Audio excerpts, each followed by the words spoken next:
You're listening to Housecast, the official Lowerhouse Cricket Club podcast. Shout out to our sponsors Spoonful of Sweets, Virtual Food Service, Milltown Pies and Rexel. Up the house. Hello everyone and welcome to the Housecast, Lowerhouse Cricket Club's podcast. We've got ourselves together, we've got ourselves in some form of order because we've missed recording due to various reasons, and believe it or not, we're all together. The four of us are together at Lowerhouse one dark December night trying to get another podcast out to you all. So I'll introduce everyone first and then we'll just have a few formalities before we go into the events of last season. So on my right, with no video, I'm sorry about that, but on my right we've got Gav Shields. How's it going, Gav? Yeah, I'm good, mate. Yeah, not so bad, thank you. Nice to see everybody. Yeah, good to see you. It's a bit bizarre, really. We're in mid-December. It's freezing cold in club. We've all got hats, gloves, and a scarf, and Gav's in his shorts and flip-flops. Just have a roll, Jez. You know me. Yeah. Just have a roll. I'm comfortable, you're looking cool. You're looking cool. Yeah. Well, you know. Good.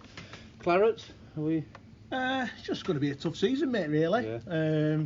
They're playing like what they are, young set of lads playing at a good level, and they're getting punished for mistakes that they make. But you can't fault their effort and commitment. You know, last season were great. This season's been difficult.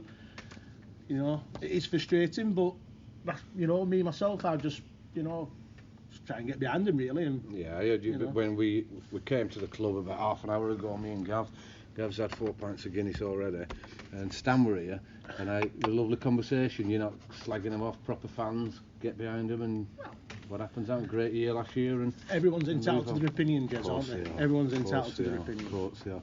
So opposite Gav, I mean, it's worth mentioning that we are having a curry together, the four of us tonight, and that's the only reason that Dooch has turned up. We've got Joe Beneducci. Dooch, how's your winter been going? Good, thank you. Yeah, good lad. Good to have a break from cricket. I like getting to the end of the season and having a break from selection matters. Yeah, it's funny that because Stan said that for years, hasn't he? That I don't know, his is the ground. He said, but it's so good when it finishes. Whereas, and I suppose as a player, I don't know how it would have been. I would look forward to the football or whatever, and I suppose you've got your golf, so you can just switch off and not get all that hassle of text messages. Yeah, just phone calls and stuff during the week. It is a pain in the ass at times, so it is good to. I mean, it's something we could maybe go into about last year. I mean, not into personalities or how selections got difficult, but it'd be good to, because people don't realise that. No. You know, proper fans don't realise that. You know, the hassle that goes on behind, so maybe we could have a little chat about that. Okay. And then opposite me is my best buddy, Joe Martin. How's it going, Joe? Very well, thanks, Jez. Hello, chaps. Evening. Lovely. Hi. Great. It is a bit weird actually doing it live rather than on a screen, because on a screen you can just look away, can't you? Yeah, and like that. Messaging each other. You know what that nickname just said? Especially when I get it all wrong. I try and avoid eye contact at all points as well, Jez. So in this or on? Just in general. Oh dear. It's very awkward. Why? I don't know. It's just looking directly into people. I looked at Gav then, and immediately the tension rose a little bit It's in the room. Good communication. Oh, I know it is. That's why I'm really bad at communicating with people. Right. Oh, that's a shame. We'll have to work on it. Yeah. So this winter, what have you been up to since the cricket's finished? Oh, right. I've been running. Right. Who from? Who from? Oh, Girls. Sorry. No. You're keeping yourself fit. You're looking Always, lean. Yeah. Well, that's nice of you to say, Jess, because Paddy said I look like a heroin addict. Nice, is it? It's a bit harsh, isn't it? I'm overly thin. No, you don't think you're overly thin. No, I don't either. But you know, these things. But it's fine, right? You're an athlete. Of a fashion, yeah. If I could interrupt, Jez, I think it's a pertinent question to ask then after that. You're not a heroin addict, are you, Joe? No, I'm not. Good. Just for the record. For the record. Don't do drugs, kids. No, you don't want to see those. They're very weird. So, but you've been out trotting. I've been out running. A few runs. And that's it really, Jez. I haven't really. Work's busy. Work is busy. We've been called back to the office. Right, okay. So I'm doing 3 days of work, 3 days a week. Not be happy at called that, back will to you? office because you've only been doing 3 days work. In 3 days a week in the office now. You manage that though, won't you? It's young fine. lad. Where is the office? It's in Manchester, next to Piccadilly Station. Do you If anybody drive? wants to come to visit, I do drive because I don't Why want people don't to you cough on me Just explain that. You don't want people to cough on you. on the train. So, right, sorry. Is that a regular occurrence? I don't know. I think I just attract people. Right. But and it also goes to Victoria and not Piccadilly, so it'd be another like half an hour walk across Manchester city centre, Yeah. and that's not for me. No, you're not fancy I suppose more people could cough on you as well, then, couldn't they? Absolutely. Yeah. Why don't you cycle it? Have you got to drop it? You're being silly now, George. Don't take them on. You're being silly. I think it's 26 miles. No, that's just how long a marathon is. So anyway, so you're going back to work. Yeah, gone back to work, so I've been busy at that. I've been running, and that's that. I don't do a great And you're deal busy- else. busy lad. And we've been coaching as well, actually. We've been doing different masterclasses for some of the kids at the club So with who's different involved specialisms. Who's involved in that? So Nigel and John Briley have been leading those sessions. So that's Nigel Brown. Nigel who's Brown. been down here for years Yeah. and done a sterling job for us. Yeah. And John Briley, who came last yeah. year to do the 3s and 4s. Lad from Todd. Yeah, and he was a good player by all accounts. So yeah. And a lovely lad. Yeah, so he's been doing some coaching with the juniors, which has been really good, different voice. And then we've done different masterclasses. So Nigel's been doing fast bowling, Paddy's done some spin bowling sessions. Fantastic. Who's been doing wicket keeping sessions? Me and John did the wicket keeping sessions. Again. So, when we obviously it's a shame this isn't on video. Gav's being a clown, pretending to No, be not at bored all. and pretending. But it interests me. What age groups are we looking at? So we've been doing some work with, I think 9 to 11-year-olds to begin with. Right. For the first 5 weeks to do some skills and drills before they come back and do that after Christmas as well, and then anything up to 13, 14 for the masterclasses. And they're Lowerhouse juniors.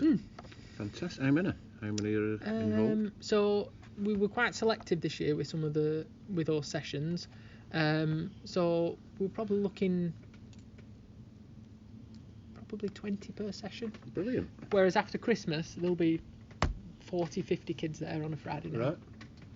Oh, that's fantastic. And that is going back, and I know Joe and Gav will think it's a bit boring, but that's going back to the days of before we had that stand set up. We didn't have this influx of junior players coming through and keep coming through. So Yeah, it's very valuable, I think. I agree 100%.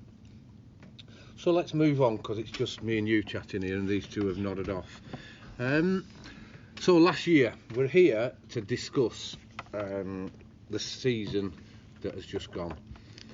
I think just a few ground rules really. Joe Beneducci was heavily involved with the selection process, the running of the first team specifically, along with obviously Ben the captain,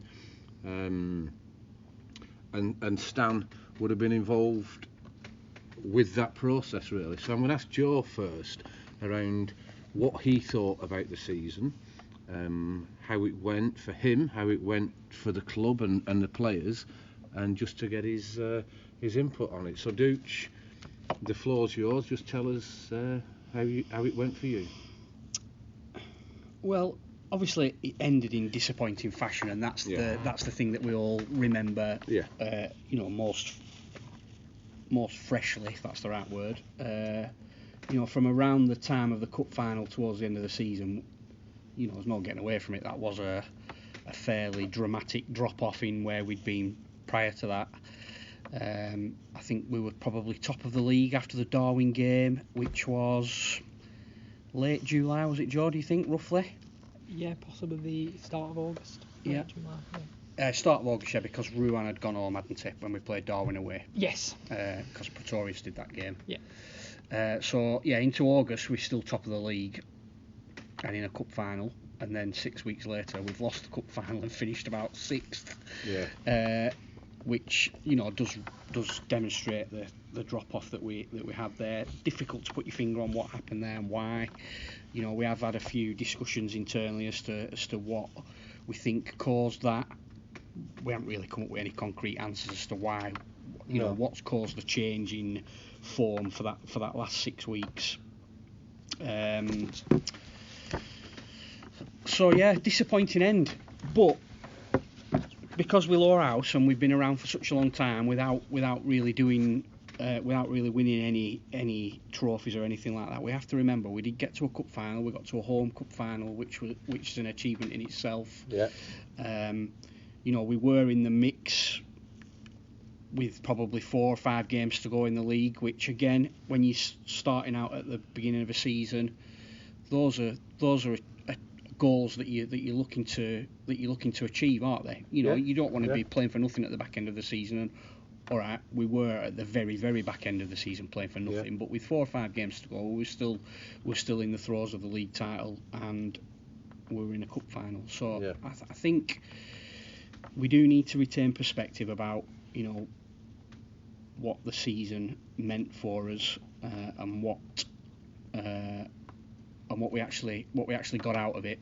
But ultimately, you can't help but be disappointed with how it ended.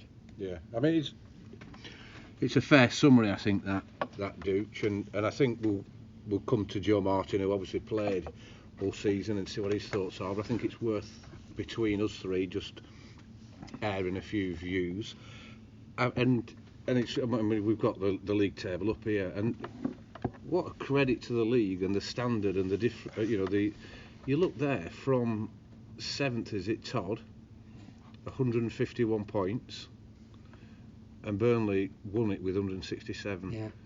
So there's 16 points between 7 sides. Yeah. That is a real credit to good. I mean, and it was a crap summer, weather-wise, but how competitive that's been, and it's been so tight knit.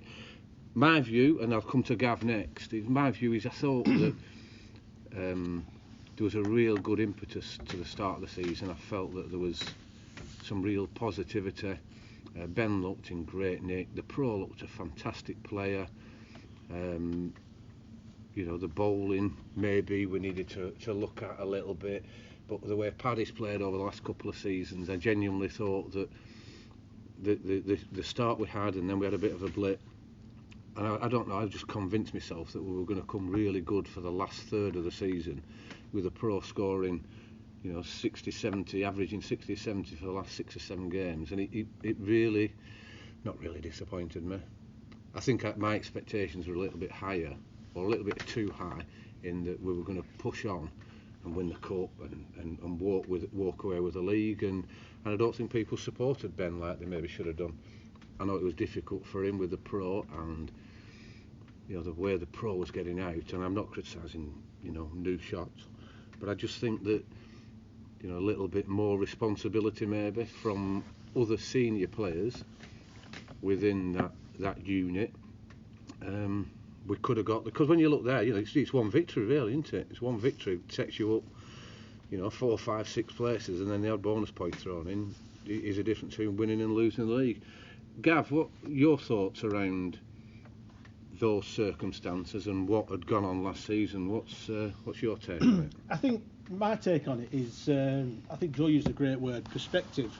Talking to other people, and there is quite a bit of disappointment kicking around, and I get it. I understand the disappointment, because like Joe referenced, the cup final, it was a huge loss, and like I say, we did fall away at the end of the season.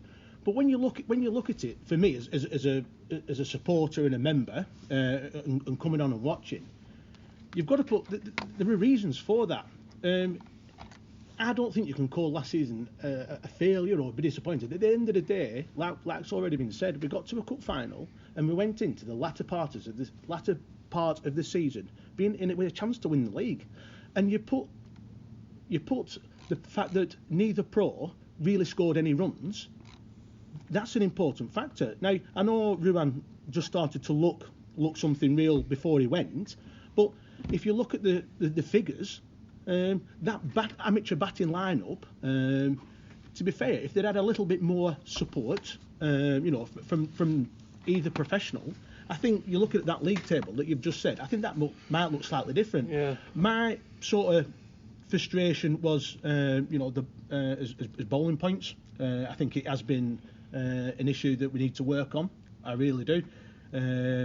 But like I say, bit of perspective needed, like Joe said, and I just think, the league, the standard is that good.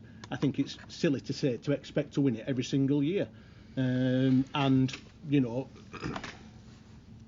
were, like I say, there were things that went on there. The pros struggling, and I think really, I don't think it could be a disappointing season. No, the good point you make there, and it might have been different. I mean, if you remember the cup final, it was a disaster really for the weather and the way things turned out there, and it was, I was convinced. I don't know why, I was convinced we were going to be a great cup final, we were going to win it, and a real tight finish, and it wasn't. And then, we seen, and that must have dented the lads' confidence. So we'll come on to Joe in a minute about that. But yeah, looking at bonus points, Gav, it's vital, isn't it, when you look at that league table of what other clubs have got and what we've not got. Do we think the weather potentially has played a part in us not bowling teams out or not taking as many wickets generally? Do you think maybe it's our attack maybe not quite as... I don't know. I'm not saying this for a fact or an opinion. I'm asking. Yeah. Do we think because it was so wet? Yeah. Is our bowling attack hampered potentially by the wet conditions or not? Well, we'll come on to Joe in 1 second, but I think it's an important point I can just bring up here. We've relied on Paddy for the last couple of years, getting the vast majority of our wickets. And when it's like it was last summer, he can't grip it, he can't let go of it properly or anything. So, go on, Joe Martin, you give us a player's view. There were some positives. Okay. We didn't get into Lancashire Cup. We'll have to cut that out because Stan will go mental. Okay. So that was good. I think there's some really good individual performances in there with Ben and Francois, and Charlie stood up as well, which was good. I think Ducha's point on the bowling and Gav's point as well, I think is fair. Not through lack of effort, but we probably didn't bowl enough teams out last year. And in games where we lost, I think, to be fair, we got battered in some of them. So I think towards the end of the season, there were quite a few games where teams were 2 down. Yeah. And they beat us. And that really odd game against Rochdale at home as well. I know that was really wet. Yeah. But I mean, that just wasn't really like us at all, that game. No. So yeah, I think there's some mitigating factors in it, but I think for the players it was extremely disappointing because of where we were. I think when you look at the season as a whole, and you finish 6th, you're in it with 4 games to go, you get to a cup final, I think on the face of it, it looks like a good season, and we shouldn't really complain. But when you actually look at key points in the season, we were in it for the majority of it. Yeah. And that's where the disappointment. And that's really interesting, Joe, because you talk about the players there. Go on, Gav. I think as well, I was just going to pick up on that, Joe. There, I think the experience in that team, and you're used to winning things, you'd expect to potentially kick on and really have a go at it. So I get why it is frustrating. But yeah, sorry. And the other thing is, it were a terrible summer. So this will sound terrible. This will sound awful, I think. But by August, we were really fed up. We were fed up of sitting in changing rooms, watching it rain. Yeah. And then when you eventually go out and play, you're playing on wet wickets that don't really help batters, don't really help the bowlers. And it's nothing the groundsman can do. It's just the weather. Every other club's playing on the same pitches. And I imagine that they were just as fed up as we were. So it does make it equal playing field then. Yeah, I'm not saying it was I'm not saying it gave one team an advantage over another. No. It's an enjoyment thing. We're amateurs. Yeah. It's not our job. Yeah. And you only do things that you enjoy. I I go running every day, Mm. and if I didn't enjoy it, I wouldn't, Yeah. I wouldn't go. Mm. So I think it's quite similar when you're out. Yeah, I understand that. But all I would, the other clubs might maybe get the better rubber, the green, or whatever, or because I've not thought of it before. Is it because Paddy's done so well for us and that spinning option has really been taken out of our armoury because of the conditions? Let's talk about how did the players feel about the pro? How the he came with a great pedigree. He was a lovely lad and a good cricketer. You could see that, and you can see what he's done historically. But he just didn't kick on, did he? He had those 2 tons, and then I think a lot of focus is put on pros batting, and I probably go back to Corbus. Yeah. When you talk to different people about Corbus, they will say, well, he didn't score that many runs, but he took 75 wickets in his first year and 50 or 60 in his second, and that's where you win leagues in pros taking wickets.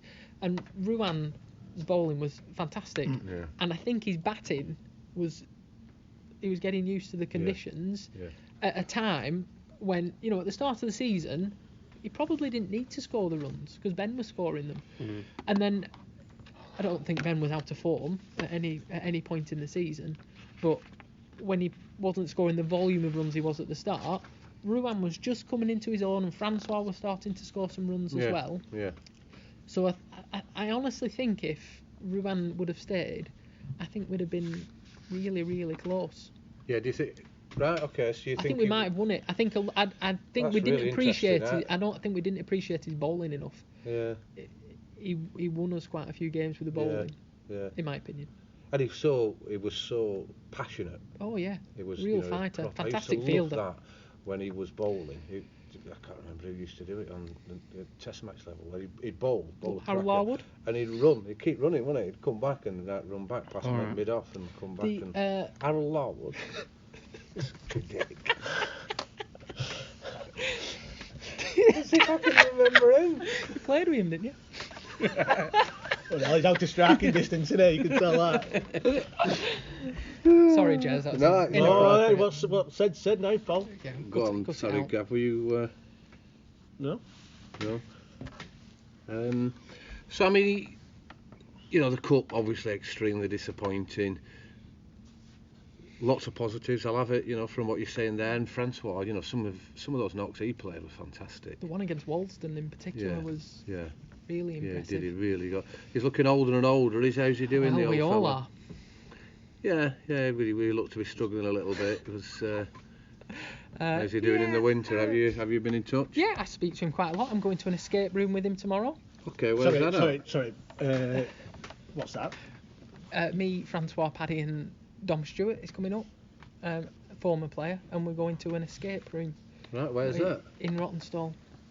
You have a series of tasks that you've got to do to try and work your way through rooms, and then at the end of it, you're out of the room. If you get them right. That was on telly, wasn't it? What was that called? Crystal Maze. Fantastic. Yeah. Wonderful programme. When they won, it used to come with those like glittery things, didn't it? Those like sheaths. Oh, right. What? A sheath. So who's doing the escape room? You, Paddy, Dom and Francois? I hope there's no agility tests with Frankie and Dom, the two of the stiffest men. I once played a game with Dom towards the end of when he was playing at the club, and I think I must have turned round to have a look and see what he was doing 20 times in a game, and he was in a different stretching position every time to try. And he's only a young lad, isn't he? How old? Yeah, he's younger than much younger than me. I would have guessed 24, maybe 25. Yeah, possibly. Yeah, Crikey. Something like that. Crikey. Right. Okay then. So I'm sure we will go through more points about last year when we talk about next year. For the listeners' benefit, we are having a curry night here, so we're looking to have a bit of a break, eat our curry, then come back. Now you won't have to wait whilst we eat the curry. We'll obviously stop it and then come back. Listening to us eat. Listening to us eat the curry. But it's worth mentioning now that we've got we've got the Lowerhouse draw needs looking at. Joe Martin was tasked with certain jobs in August, September, October and failed. So we're now going to look at drawing the November draw for before the break, and then after the break we will do the December draw. So Joe Martin's just getting the random ball generator up. They're up. I've got the numbers and the people in front of me, so Gav can confirm, because this is proper live now. So November, we do look at 4 prizes of 100, 80, 70 and 50. Could have had like some music, like a bit of a build-up. I know, but you don't come across very well. Right, okay, let's go. Shut up, Gav. Are we on 1 to 177? Yes, I think it is, yeah. Great. Yeah, there's still some free numbers if anyone else wants to join. Yep, 177. A few free numbers. We've had a couple drop out this winter for a couple of reasons, but we don't need to go into that now. So if you draw out the first number, which is £100. Number 34. Number 34 is Laura Hudson. Laura Hudson's brand new. She came into the draw in January this year. So well done, Laura. Fantastic. Thanks very much, £100. Second prize is for £80. I hope the MD's listening to this, because he hasn't won for years. 126. 126 is Paul Stansfield. Oh, fantastic. tremendous. Wonderful. No, it's not Paul Stansfield. The Oh, it's not cricketer. ours. It's Paul Stansfield, the footballer. Oh, is it that That's happened before. Fantastic. That has happened It has, before he's fairly won. recently. He has his. Well done, Stanley. Excellent stuff. Yeah, he was. In fact, I think he's won twice this year. Good stuff. Paul Kenneth is going to be gutted, isn't he? So the third prize is for £70, and the number is. Number 33. Oh, Gav's holding his head. 30. Number 33 is Judith Wren. Oh, that's wonderful. A good winner, that. Deserved Fair winner. play, yeah, we're happy with that. Fantastic. And the fourth and final prize of the November draw for £50 is Number 19. number 19. Oh, it's Anne Lee. Anne's been in for donkey's years. She hasn't won since August 20. So well done, Anne. We can get that off to you. So that's the November draw. In the second half of this podcast, we'll do the December draw, which is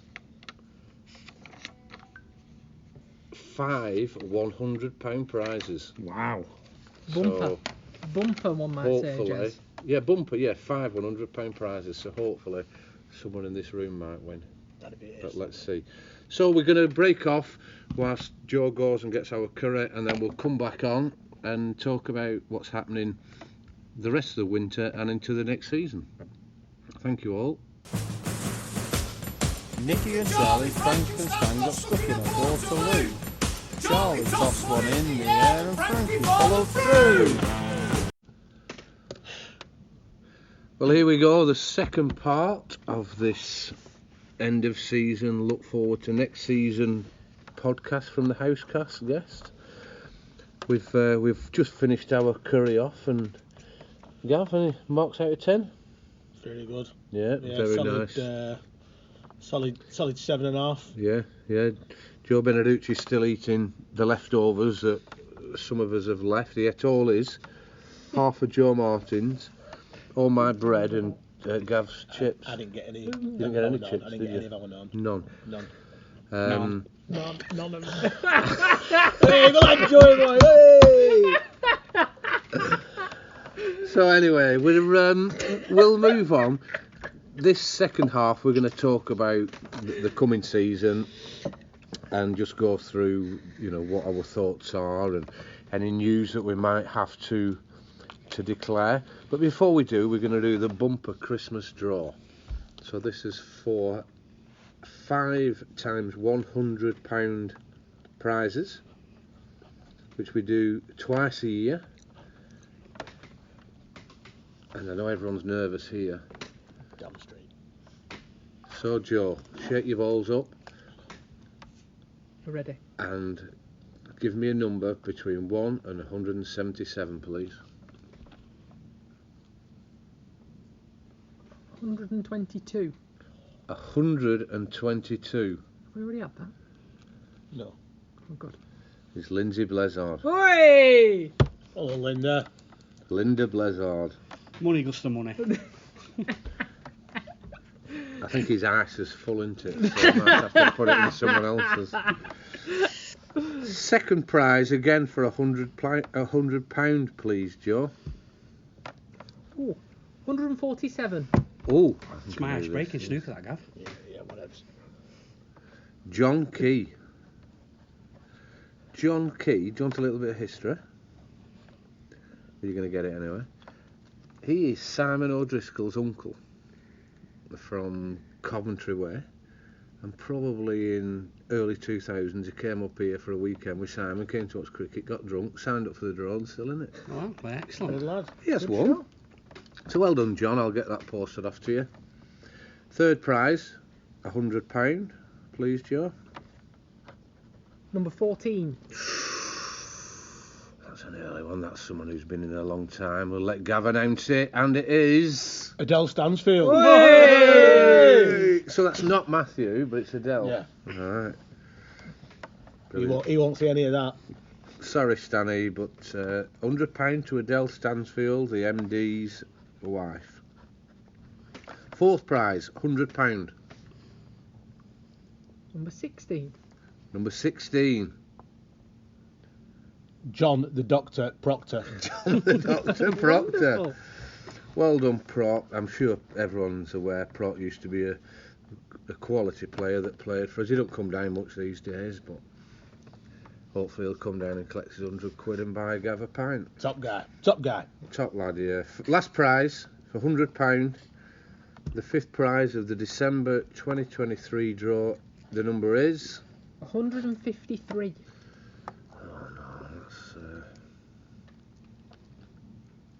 John Ingham. John Ingham. John's been in for.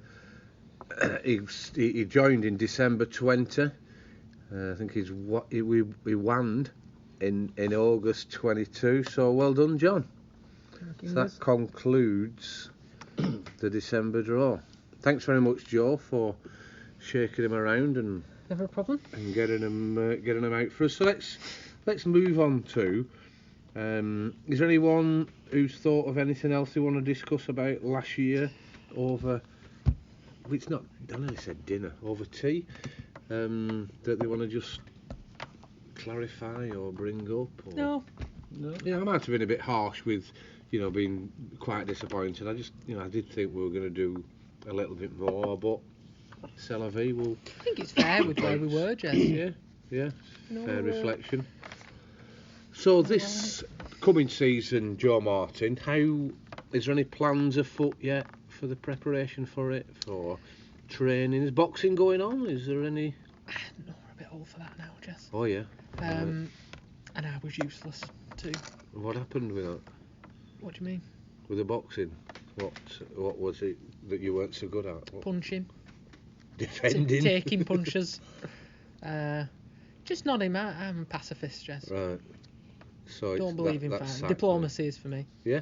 There is some video footage knocking about of him punching, which I can get to if you'd be interested. Yeah, I do. Yeah, if you don't okay. mind. Yeah. I used to have a really lovely pair of pink gloves Right. that I used to wear. To keep your hands warm They or were very boxing fitting. gloves. They were boxing gloves. Right. Word of that, I'd stop talking now. Okay. All right. Well, Pink gloves. So for this season, plans plans afoot. so what I will say is I'm not in the hierarchy. Any decision making, not Right. for me. Your choice. And theirs, I think, as well. Right, okay. So I think there are plans afoot. Right. Because I overheard Ben and Paddy talking about them at the last committee meeting. Right. But I'm not involved. Okay. Do you know what they are? Do you know what? I don't. Running up a hill or? No, I imagine it'll be cricket based. Okay, good. And so they will probably do fitness incorporated into the cricket. So probably fitness fielding, that sort of thing. Brilliant. Sounds good. But, Sounds good. how about running, Jess? Yeah, you look after yourself, don't you? Well, yeah, you've got to. Yeah. No one else will. No one else will. Gav, remember when we used to have our pre-season training? Yeah, Were you part? We used to run round Rose Grove. Oh, I thought you meant in Cattle Market. No, well, we used to run round Rose Grove. Were you part of that? Yeah, absolutely, yeah. On Abergum School and then on the lap all the way back in, or running up to Ken Smalley's house on Rosie Road. That's right, yeah. To get keys for the club. Yeah. Dooch, did you do that? Yeah. I have a very vague recollection of it. You used to come boxing, didn't you? Yeah, I enjoy boxing. You were but good at boxing. I had to stop though because they had a really good vending machine. I was punching bag too hard, or damaging it, they said. What were your best machine in, Jim, Joe? Vending. So anyway, let's get back onto some serious points. Dooch, are you aware of any training regimes or any change to last season's build up to this season before we move on to? No, it's following the same pattern. It will be, I think it's going to be 3 lots of 2-hour sessions. All right, good. In the month, 6 weeks leading up to the season. Brilliant. Aiming to end at the end of March, and then as soon as the clock's changed, they'll be outdoors. Fantastic. Oh, that's good. I mean, that is a real credit again. It's probably the roll on from Stan and the way things have become more professional, in that there is set protocols, if you will, for the training and the build up to the season, the preparation, which can only be a good thing. I mean, there has been one change since Stan originally started organising nets. They're no longer on a Friday night. Right. He liked to arrange winter training on a Friday night at 8 till 10. 8 till 10. Yeah. I mean, and we like to go for a pint. A pie or a pint in Manchester. Yeah, I mean, who wants to do that? Right. Can you remember when they organised the nets at Old Trafford? Yeah. Something like 2 till 4 every other Saturday. Yeah. and it were available because that were when Man United were at home. So it was impossible to get in. Who organised that? I can't remember Probably now. Stan. Let's just say Stan. And some of those, that one was before me, but I had some. I can remember going to Old Trafford for winter nets. Blaise drove me. Blimey. No way. Yeah, really definitely. For drivers. Definitely drove me. I think over. I got X43 before getting in with I think I walked it. What was it like? What was the journey like? It was fine. And now roles reverse because I take Blaise everywhere. But you're a damn sight better driver than Blaise. I'm not sure. I mean, we won't talk just about the major incident that involved Blaise. Can you remember that story about when we were both injured and he came to pick me up? I think we've had it on the podcast. And he drove the wrong way down because you had a broken neck. Had a broken That's neck. right, yeah. And Blaise had maybe broke a toenail or something. And he's come down Manchester Road on the left-hand side, correctly. And I'm at the window waving, saying, yeah, Blaise, this one. So he turns right across the dual carriageway, then goes into a cul-de-sac, then turns left and comes back up the dual carriageway the wrong way. Busiest road in Burnley. Anyway, I don't know how we got onto Blaise's driving. No. Because, always worth a mention, though, isn't it? Yeah, it is. It's always worth getting it out there. So the prep sounding good. The nets out here, they're they're still as good as ever, and the bowling machine. And yeah, they were done up only a couple of years ago. Yeah. So that was a big renovation, which I think cost 10 grand, something like that.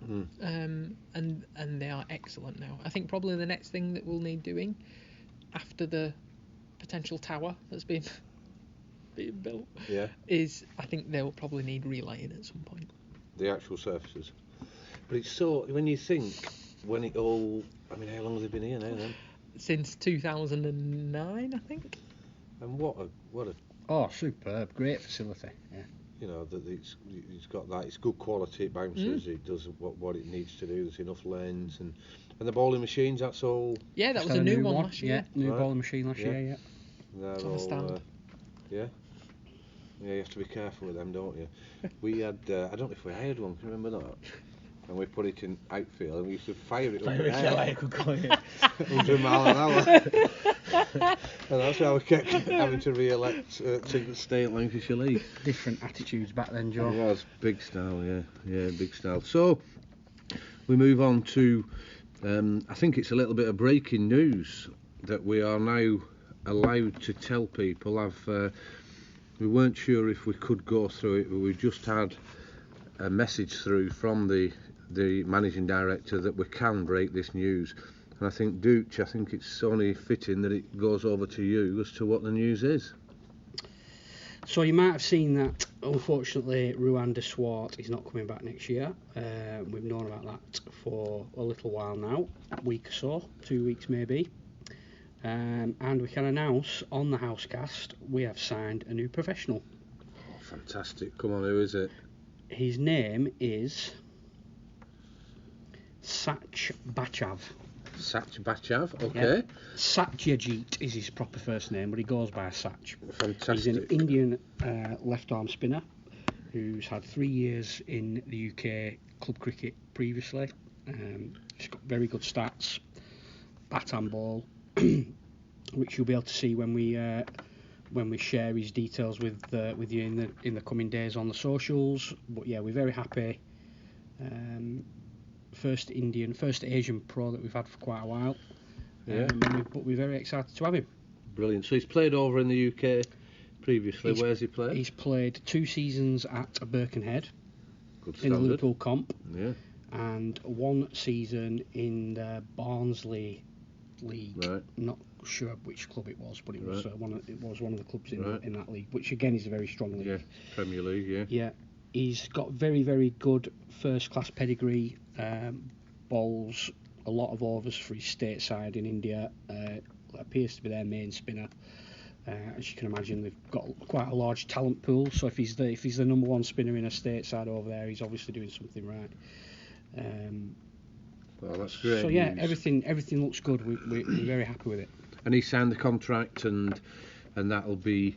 So if you listen to this before you read whether it's on Facebook or on the Lowerhouse website, all the stats will be on there, all his history will be on. So that's great news. Is there any special mentions need to go out to people who've secured this?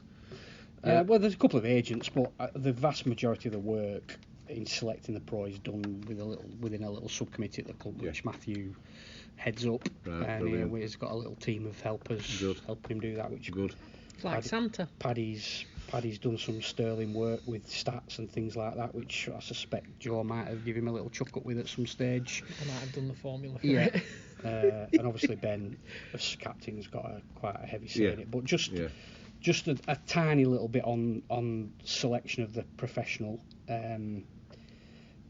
We've looked at the makeup of our side, and we looked at the performance of the team last year, and as we talked about in the first half of the podcast, we did feel as though a wicket taking option was more of a priority than a batting biased pro.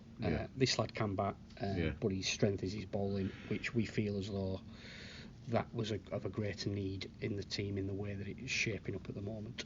And you can't get away from good left arm orthodox spinner. Certainly in this league, they can tie sides up, just bowling quite negative and keeping it tight, but they can also be very positive. And as you said, he has opened the bowling back home and in the leagues in the UK.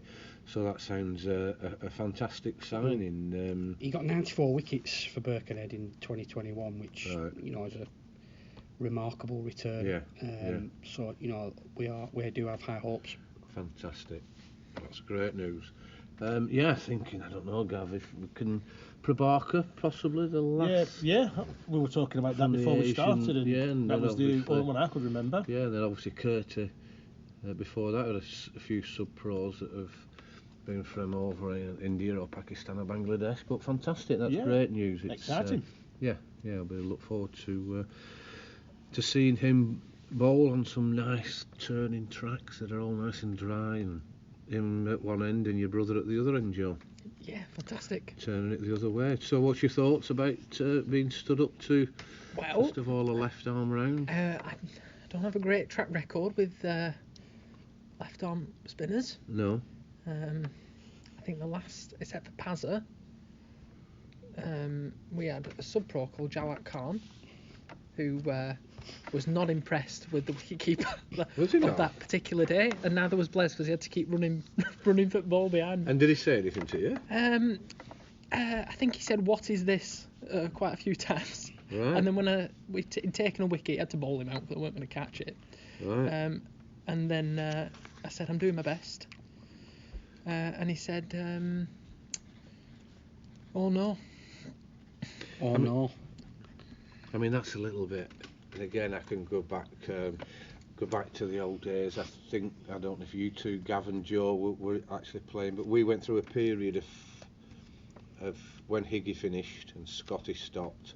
Of a number of wicket keepers that were, great players and good lads, but just struggled with the speciality side of it around stud up, and we had a few pros that said you've got to get this sorted out, and it's true. And I mean, Charlie did it for a couple of years, and it's if you're not a specialist at it, it can really cause problems to the side. Yeah, I mean, I do my best. You're good. You're It's good, fine. Joe. So we'll see. I mean, it'll be good. It'll be a good challenge. We haven't had a. I think there's been Pazza, but he could turn the ball when he wanted to, but he was so accurate. Yeah. So accurate. He got a lot of balls And and experience LBWs. as well, Yeah. weren't he? And then He was a before flag, that, there was probably Aaron Heel. Yeah. I think was the only left arm spinner that I've kept to. Probably before that, Aaron O'Brien, 2007. Yeah. And then Corey O'Dell. Claude Henderson played quite a lot for us. Yeah. He sub-pro'd for a number of games. He was a great player. And If he is accurate, and I think you're always in the game. I think if you've got left arm spinner, and you've got an off spinner at the other end, you've got some pace ball, you've got some, I think it's a really good varied attack. Yeah. When you look at our attack, it's full of talent, really skillful, but very similar. Yeah. That's more of a balance. Yeah, certainly. No, it's true that, and they can, as Dooch has alluded to about him opening the bowling and managing top players. Generally when you get to 6, 7, 8, when there's not many overs to go, spin bowlers clear up tails quite quickly. Which, again, we go back to the point that we discussed about not getting enough bowling bonus points. Hopefully that might change. So that's very great exciting news, Dooch. Thanks for breaking that news, and thanks to the MD for giving us permission to break it. Amateurs, Dooch, then. You look at our squad last year with a few of the few older ones that were in there, and then obviously the good young lads that were all coming through with with Simi playing as well as he did in those 2 or 3 games. And is there any changes to our side? Anyone leaving? Anyone retiring that we can know about? No confirmed people leaving. Nothing that we expect to happen in that regard. That's good. I'm staying, Jez. So You're stopping, Joe. Yeah, you Here. fast bowler. I'm thinking of leg spin. What about the T20s? Are you going to play in them? Well, that's another question. Probably, because I don't have to play at Lancs Cup this year. And your brother's captain, so. I know that made me feel if he wasn't captain, I think I'd be seriously considering that position. No, you wouldn't. You're a liar. You love it. You love it, Joe. You love it. Yeah, well, do you know what? It's funny you should say that, Gav, because when I was thinking about it, 'cause I really hate playing T20. I have little to no impact on the game, and it's pretty pointless me being there. But I then thought, well, you only play cricket for a finite amount of time, and therefore you should try and enjoy every game that you play. In front of some bumper crowds down here. Certainly. Semi-professional DJ entertaining the crowd. Well, I mean, you'd miss that, wouldn't you, if you... An open-air DJ playing to 1,000 people with some great tunes. Who's the DJ? It's DJ Beneducci. Right. Fantastic. And what's happened to DJ Boyle on his own soil? He was only a He's only temporary when Beneducci's on holiday. Right, I see. No, I went on. I had a residency. Hiatus. Residency at Ibiza. Yeah. You and David Guetta. Anyway, back to the question that you asked me. More likely to have a residency at the Usher. Could have seconds. Harsh that, Joe, but it made me laugh. Yeah. So let's get back to amateurs then, Dooch. I mean, it was clear last year it was a really strong squad that really possibly didn't fulfil what their expectations were. Is there any scope to improve in that squad, amateur-wise? Yes, we've got the return of Tom Walker. Oh, brilliant. Which is a bonus that we didn't really anticipate. So just remind the listeners, Tom joined us from Accrington at the start of the 2022 season. Played the duration of the 2022 season was very good with bat and ball. Started the 2023 season, played a couple of games and then moved to Australia. Yeah, I remember. He'd been in Australia playing cricket in the winter. Yeah. And obviously something had happened professionally and romantically in Australia, which meant that he wanted to go back. So he went back to Australia, but he's been in touch in the last couple of weeks to say he's coming back and he's raring to go. So that's a real boost. That is a boost. Because if I remember rightly, Gav, me and you used to we watched a lot that year, and he was a great bowler, very competitive. But his batting, he just seemed to improve game on game. You couldn't leave him at 10. He'd end up got to go at 9, and then. Remember, we sat up there watching him, and he was fielding. And he impacted the game, didn't he? And, had great attitude, a lot of ability, but more importantly as well, he was a good lad. And he fitted in really well. And it's an important thing, isn't it? And it's great news that he's coming back. That's superb. Yeah. Very enthusiastic, like you say, superb attitude. Yeah. And maybe he would have made a difference if he'd have been around last year. Yeah, and he's young enough, isn't he? Well, he will still only be early 20s, won't he? Yeah. Yeah. 2021. Yeah. I think. Right. Yeah. Very busy cricketer. Right. What do you mean by that? Quarter creamer. Quarter creamer. He's just drinking.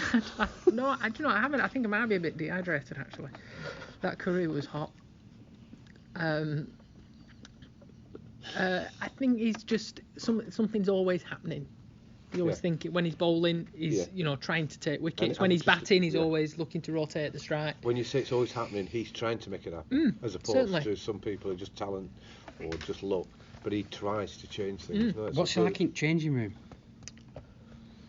Because I've heard a whisper that he's hard work at changing room. He's untidy. Yeah. Stubborn.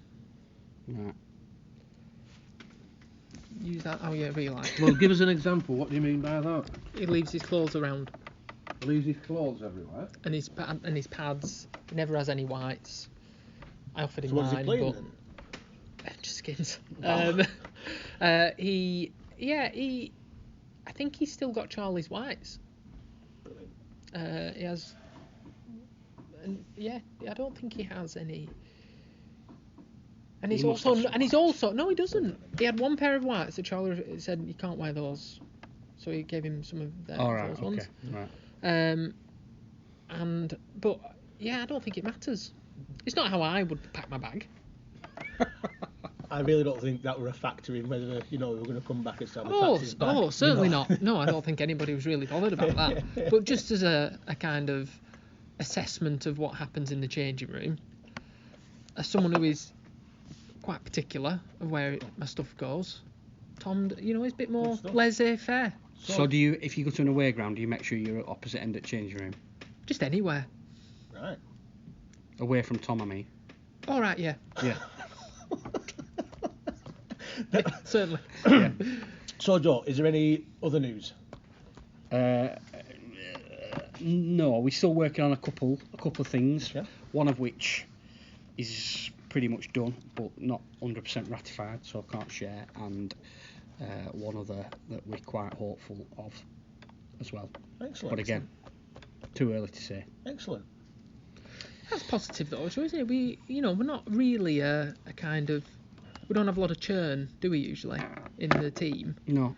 But it's nice to see that lots of people are staying, still enjoying it. Yeah. But it's also still an attractive proposition. Yeah, I think my view on signing players, and obviously Jez will have his view on signing players.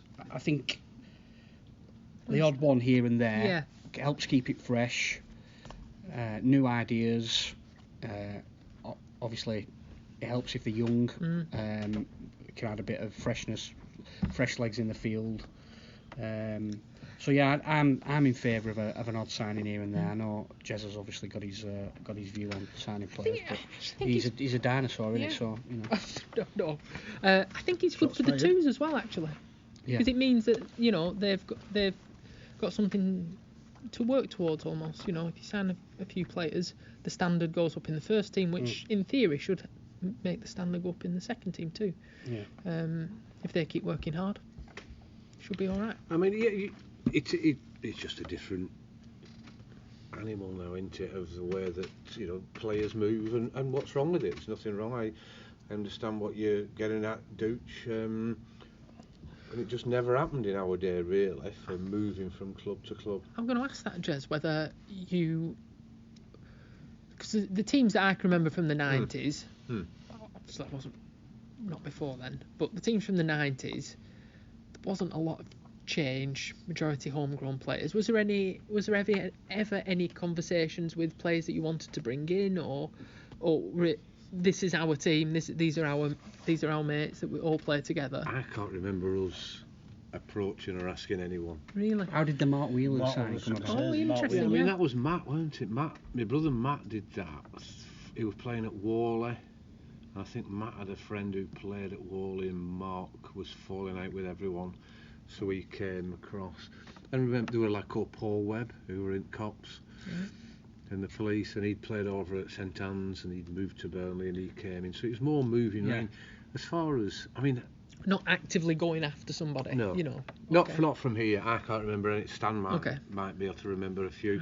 Certainly within the league. I mean, Haslingden and Rami used to swap players every now and again. And at the time, I did wonder why someone who's played at one club for so long would then go across somewhere else, and who knows, was rumours even going back then that there might have been some financial... Because you look back then at the kind of strong Rami and Haslingden teams that were about at the time, and you had like Jack Simpson and Dasher moving from Rami to... Paul Marcroft, the wicket keeper there. Griffin. He moved. Yeah, Griffin moved Ropstall to Haslingden. And I think that was, like that Ribble, the Rosendale Valley that moved around a bit. But saying that, you go back when, Steve G, when I wasn't playing then, when Trevor Jones left and went to Burnley. I'm not suggesting that was anything financial, but we were struggling at the time. So were they really good players, Stephen? Because we got Rusty in return, didn't we? So we're fair swap or not. Well, I think you're probably looking at Steve G, 800 runs, 35 wickets. Trevor Jones, 70, 80 wickets, and you'll chip in at the end. And I think Rusty got 94. In 3 seasons. Don't be knocking Keith. No. He got the pints in on Friday night and Agassiz do. He didn't get me one. Well, he's not like you. And the other thing is, Keith's also still here. Correct. So well said. What a great point. So the value that he has brought far surpasses the runs and wickets that. But for all the criticism we've just made, and then you've just pulled it all around, it doesn't matter because he don't listen to him. He don't know. No, he doesn't. He'll listen to that. But just we got Graham Bushell from Burnley. I mean, it was only for one season, one and a bit seasons, but he were a fantastic player. But no, there is. Who, sorry? Chippy. Yeah. Just had a curry. Okay, I'll have a steak pudding. We'll share a chips. Yeah, I can't really remember why he came over. McLeod was playing, and he was in and out. But I think going back to the point of movement of players, it's I know, and I've heard this from 2 or 3 different clubs, and I think we're starting to do it now. And it's not a criticism, Dooch. I don't mind at all. I can move with the times now and again. But they actively have meetings to target players. And they will legitimately target. The other point then comes in about, are they offering any money or is anything being paid? And I do think that the league are trying to address it with this new subcommittee they've got, where they are entitled, I don't know what right word. It's not a rule, where they can speak to the players to try and establish, if there's something really out the ordinary, establish if they are coming for the right reasons. But again, it's a really good subject. We could talk about it forever. Should we be able to pay players? Should it be an open league? No. Everyone has different views on that. No. Absolutely not. That's your view. But if it's going on under the table, is it better off being open and transparent? Well, other leagues, are open leagues and they do it. I don't know the answer to this. No. I was always like you, no, definitely not. But I'm not sure now. I wouldn't like to see an open league. I wouldn't like to see it at all. But I get your point. If it is accepted that it's going on, which we don't accept that it's going on, but we do hear the rumours, and some of those rumours get levelled at us, by the way, which is nonsense. Oh yeah. But I think once you open the box, yeah. You can never shut it again, and rich clubs will just be the more successful ones. And I think the other thing on it is that I've forgotten what I was going to say, but it's fine. Let's move on. Good chat, Joe. Good chat. I can't remember. It was going to be profound. Yeah. Well, you keep thinking about Thanks, it, Jez. and we'll move on from it. So, is there potentially any other movement for players coming in of all sorts of different ages, young kids coming through? What we're looking like from the thirds and the seconds, and You better ask our junior coach. to get into the first team. So I think that we were not surprised by Simi coming into the first team last year. We weren't surprised in terms of we've always known that Simi could play in the first team. I don't think we expected it, to be honest with you, because he was made second team captain.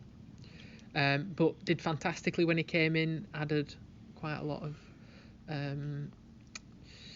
aggression in that middle order, which was good. I think for the second team this year and the thirds and fourths as well, it's about consolidating their position, scoring lots of runs, occupying the crease, and trying to take as many wickets as you can, because I think summed up the game of cricket there. Well, yeah, of course, but I think that it's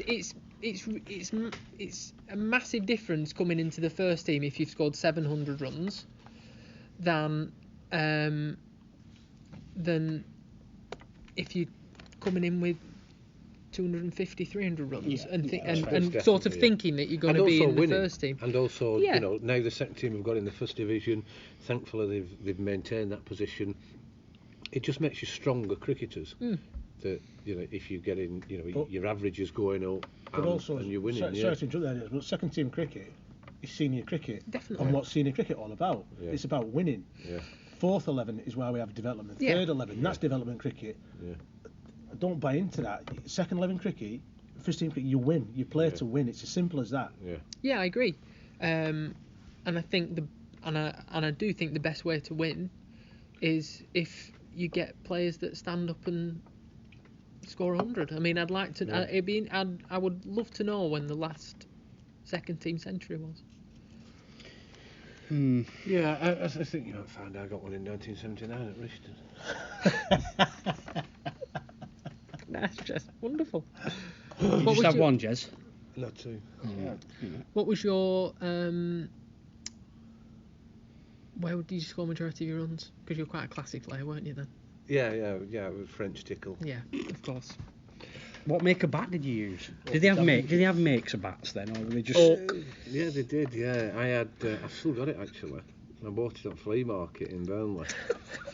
Seriously, it was one of them counties. Not a counties bat, but it had there were no stickers on it. Yeah. I'll send a picture and post it. Okay. Three Springer, Jez. Yeah, three Springer. Fantastic. The outside broke. And then Open Championship, obviously, I was sponsored by them for the rest of my career. as Stan was with his... Open Championship, did they not do tennis? They did, yeah. All sports, multi-sport? Yeah, quite a lot of sports. It's on this street, wasn't it? Yeah. Got those So jackets. we've... there might be some movement around more... Yeah. couple of irons in the fire. Irons in the fire, that's a good way of putting it. And then the juniors coming through, the squad is getting stronger. So that's all a good thing. One would hope. As far as players leaving, a real shame. I think Tom York Robinson's gone to Ramy. Correct. Is that correct, Dooch? Yeah? That is correct, yeah. Yeah. With our blessing, you know, he's a lovely lad, and he's gone with, you know, I think it's fair to say, you know, great young cricketer that came in, and we expected, or I can only speak for myself really, I thought he would get in our top 6 and get some serious runs, you know, 3, 4, 500 runs. I think he would have done eventually.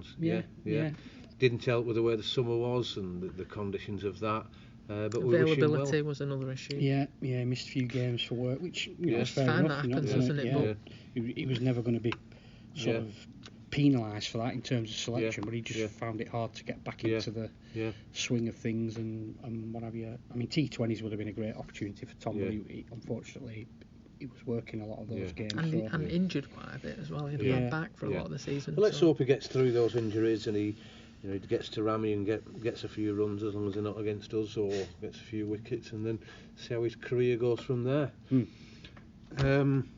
Anything else around the playing front from any of you? Anything that we need to discuss, or friendlies? Yeah, friendlies. We've got a few friendlies lined up. We have a few friendlies lined up, yeah. Are you involved in arranging those, Joe? Nope. So have you got the friendlies there? I'm just looking to find them now. Okay. We play Ormskirk on the 6th of April. 6th of April, that's quite early, isn't That's it? away, Right. that game. Right. Yeah, away. All the fixtures are now online, so it might be worth looking there. Right, okay. Doesn't really work on a podcast, that does it? That's been Ormskirk pre-recorded. away Yeah. on the 6th of April. Okay. Colne away, Yeah. 7th of April. Garstang at home on the 13th of April. The second team have a friendly at Ramy at home on the 14th of April. And then on the 14th of April we play Ramy Rochdale away. I hope that's clear for everybody. I'm sure, Joe, thank you. Any questions, ring Joe on. No, that's brilliant. Right, well, so we'll wrap it up. We don't want to go on too long after our curry. We all need a lie down. But I'll just go around the table. I'll go to the first one, who I know is going to say nothing. Anything to add, Joe? Martin? I've really enjoyed this format. It's been lovely. On Zoom. We did loads on Zoom, didn't we? Yeah, we did. But I don't know. The conversation's flowed here. Yeah. I'm amongst friends. Yeah. Dooch. Echo that completely, and of And a course, curry. the curry was fantastic. If we could have that as a regular feature, then we could record a podcast every week. Yeah. Pizza next time, maybe. Why did you say that? Oh, ice cream for after day, is that what you're saying? Or? Gelato. And ravioli. I haven't got anything sensible to add, Jez. No, that's good. But, covered a lot of ground there. Without getting too sentimental, I really appreciate everything you do from the cricketing side. No, I genuinely do. It's donkey work. I remember it when I was captaining, and you're taking it on and you're carrying it on next year. So it's a real. It's just a shame he doesn't play anymore. That depends who you ask. Time moves I'd on. like to go first. Time moves on, doesn't it? But no, it's great to see the clubs in such a place, with Stan and the MD and everyone else doing what they're doing. Gav, anything you want to add before we close it off? No. Just echo what's been said there. And I enjoyed tonight. Yeah. I think this could be format going forward. I think Joe's right. Yeah, We've done well there, so our job's good. Yeah, maybe try and get a couple together after games when we're doing impromptu talking about that game and get those out there. Any ideas anyone's got that they want to look at? We've discussed more guests that we can get on. We don't want to duplicate guests and keep getting the same people on talking about the same things. But if anyone's got any ideas, I know there was some spectators last year that we did impromptu in the club, which went down quite well. I know the Smith family who are all over Lowerhouse and have been for years. I think there's some appetite there that they want to do a podcast with us, so we can look at doing all those. But if there's nothing else, we'll thank you all for listening. Congratulations the ones who've won on the draw, and commiserations to those who haven't. Matt Stanley. And Paul. And Paul, yeah. God, yeah, he's going to break that. Gav's probably already messaged. So yeah, I can tell he has, yeah. So thanks everyone for listening. Please support, like and everything else with regard the podcast and the cricket for next year. Come along and watch us. Thanks very much, everybody.